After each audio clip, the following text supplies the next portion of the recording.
அனைவருக்கும் ஜெய்பீம். வணக்கம். பெரம்பலூர் மாவட்டம் வேப்பந்தட்டை வட்டம் கைகளத்தூர் கிராமத்தைச் சேர்ந்த மணிகண்டன் என்ற ஷெட்யூல்டு இனத்தைச் சேர்ந்த இளைஞர் கழுத்து அறுக்கப்பட்டு படுகொலை செய்யப்பட்டதாக செய்திகள் வருகிறது.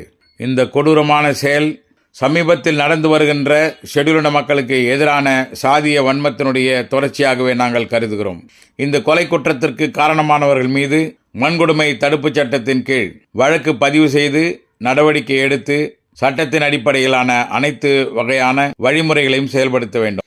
தூண்டுகோலாக இருக்கும் சாதியவாதிகளையும் பொருளாதாரம் கொடுத்து உதவும் அராஜகவாதிகளையும் கண்டும் காணாமல் இருப்பதோடு மட்டுமல்ல, குற்றம் புரிபவர்களுக்கு ஒருவேளை துணை நிற்பதாக அதிகாரிகள் கருதப்படுவார்களேயானால் அவர்கள் மீதும் வன்கொடுமை தடுப்புச் சட்டத்தின் கீழ் நடவடிக்கை எடுக்க வேண்டும் என்று அபயமென வழங்கும் பாபா சாஹேப் அம்பேத்கர் இளைஞருக்கு பாசறைக்காக ஏஎன் லெமுரியர் கேட்டுக்கொள்கிறேன். ஜெய்பீம். வணக்கம்.